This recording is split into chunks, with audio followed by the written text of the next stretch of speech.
Hello friends, welcome to my channel Sarita pharmacy lecture में आपका स्वागत है। मैं फार्मेसी के एक मोस्ट इम्पॉर्टेंट टॉपिक को आज डिस्कस करूंगी, जो है क्रोमेटोग्राफी। तो क्रोमेटोग्राफी मोस्ट इम्पॉर्टेंट है हमारी फार्मेसी के लिए, मोस्ट इम्पॉर्टेंट टॉपिक है। तो क्रोमेटोग्राफी का हम सबसे पहले समझेंगे कि क्रोमेटोग्राफी है क्या, है ना। तो chromatography is a separation technique for separating mixture into their the component using two phases. ये क्रोमेटोग्राफी क्या है, एक सेपरेशन टेक्निक है जिसमें या मिक्सचर से, यानी कि बहुत सारे कंपोनेंट का जो मिक्सचर है उसमें से आप कंपोनेंट्स को सेपरेट आउट कर सकते हो कि इसमें कौन कौन से कंपोनेंट प्रेजेंट है। तो सबसे पहले एक मिकेल टेस्वेट एक साइंटिस्ट थे, उन्होंने एक प्रैक्टिकल किया कि हम कौन कौन से यानी उस कंपोनेंट को सेपरेट आउट कर सकते हैं। तो उन्होंने सबसे पहले लीफ एक्सट्रैक्ट लिया, लीफ यानी कि एक्सट्रैक्ट को एज ए एनालाइट की तरह उन्होंने यूज़ किया। और जो सेपरेशन किया उन्होंने क्लोरोफिल पिगमेंट को। तो उन्होंने क्या किया कि इसमें जो जो सेपरेशन टेक्निक है क्रोमेटोग्राफी, उस सेपरेशन टेक्निक में हम दो फेजेस से हम सेपरेट आउट करते हैं। तो जो टू फेजेस होती है, एक तो होती है स्टेशनरी फेज, दूसरी होती है मोबाइल फेज। तो जो स्टेशनरी फेज होती है वो हमारी क्या होती है, सॉलिड फॉर्म में होती है, और जो मोबाइल फेज होती है वो लिक्विड होती है। तो जो मैकेल टेस्वेट जो साइंटिस्ट थे, उन्होंने मोबाइल फेज में ईथर और इथेनॉल को यूज़ किया। उसे हम एलुएंट भी बोलते हैं और एलुएट भी बोलते हैं।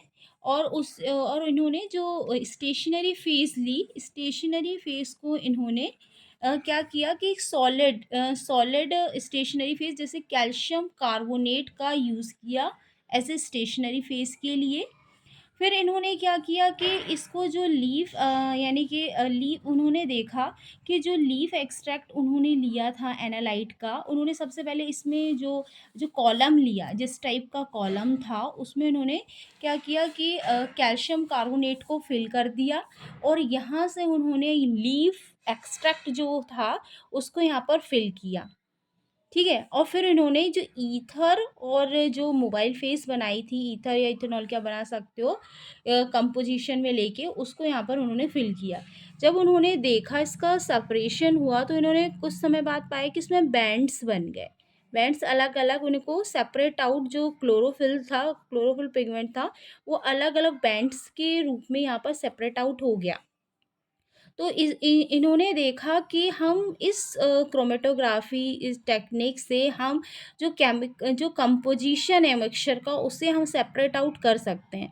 तो ये डिफरेंट डिफरेंट टाइप की क्रोमेटोग्राफी होती है। जैसे कि मैकेनिज्म इसका हम देखें तो इन्होंने, जैसे हमने मिक्सचर लिया था, मिक्सचर में बहुत सारे कंपोनेंट प्रेजेंट हैं। तो उस मिक्सचर में से उन्होंने देखा कि कौन कौन से कंपोनेंट सेपरेट आउट हुए। तो उन्होंने देखा कि सबसे ऊपर जो स्पॉटिंग आई थी, अगर मॉलिक्यूल सॉल्वेंट के साथ में बहुत ज़्यादा सॉल्युबल है तो वो सबसे पहले स्पॉट देगा। जो मोबाइल फेस के साथ में कम सॉल्युबल है वो बाद में देगा, और जो सबसे ही कम सॉल्युबल है वो नीचे स्पॉटिंग देगा। तो इस टाइप से उन्होंने सेपरेशन के आइडेंटिफाई किया, और उसे हमने आरएफ उन्होंने उसे आरएफ वैल्यू से निकाला। आरएफ वैल्यू क्या होती है, distance travel by solute and distance travel by solvent. तो आरएफ वैल्यू से हम हर एक कंपोनेंट की आरएफ वैल्यू क्या होती है कि निश्चित होती है, और उसको हम कैसे देखते हैं। जैसे जो वैल्यू, आरएफ वैल्यू का फॉर्मूला होता है डिस्टेंस ट्रेवल बाय सोल्यूट, यानी कि जो सोल्यूट आपका कहाँ तक रन किया हुआ है उसको आप देख लेंगे, और डिस्टेंस ट्रेवल बाय सॉल्वेंट में कहाँ तक रन किया हुआ है। तो जैसे फॉर एग्जांपल है, ले लेते हैं हम लोग के सॉल्यूट ने 8 यानी कि यहाँ तक स्केल से हम नाप लेंगे कि ये कहाँ तक है, 8 सेंटीमीटर तक और ये 10 सेंटीमीटर तक आपके सॉल्वेंट ने ट्रैवल किया है। हमेशा आरएफ वैल्यू लेस देन 1 होती है, 1 से ज़्यादा नहीं होती है। जैसे 0.8 निकलेगा, ये हमारी आरएफ वैल्यू हुई। हम एग्ज़ाम्पल के उसमें आपको समझा रहे हैं।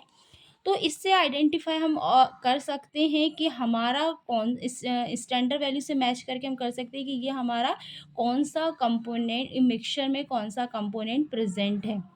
आरएफ वैल्यू से आप निकाल सकते हैं। तो जो क्रोमेटोग्राफ़ी एक बहुत अच्छी टेक्निक है आइडेंटिफ़ाई करने की, प्यूरिफ़िकेशन एक बहुत अच्छी मेथड है आइडेंटिफ़ाई करने की कि कौन-सा कंपोनेंट आपके मिक्सचर में प्रेज़ेंट है। तो फ्रेंड्स, मैं आपको जनरल बस इतना ही आज समझाऊँगी कि क्रोमेटोग्राफ़ी एक सेपरेशन टेक्निक होती है, जिससे आप कंपोनेंट में जिससे आप मिक्सचर में से किसी भी कंपोनेंट को ईज़िली सेपरेट आउट कर सकते हैं। तो थैंक यू फ्रेंड, मैं नेक्स्ट वीडियो में मिलूँगी आपको। नेक्स्ट वीडियो में मैं आपको इसकी जो क्रोमेटोग्राफ़ी कितने टाइप्स की होती है, वो हम जो सेकंड मेरा वीडियो होगा, सेकंड पार्ट में इसको समझेंगे कि जो क्रोमेटोग्राफ़ी है वो कितने टाइप्स की होती है। वैसे तो बहुत टाइप की होती है, जैसे मोस्ट इम्पोर्टेंट हम टीएलसी समझेंगे, एचपीएलसी समझेंगे और पेपर क्रोमेटोग्राफ़ी। तो बहुत सारे इसके टाइप्स हैं। तो thank you friend, watch my video. Next part में मिलते हैं हम कितने टाइप्स की क्रोमेटोग्राफ़ी।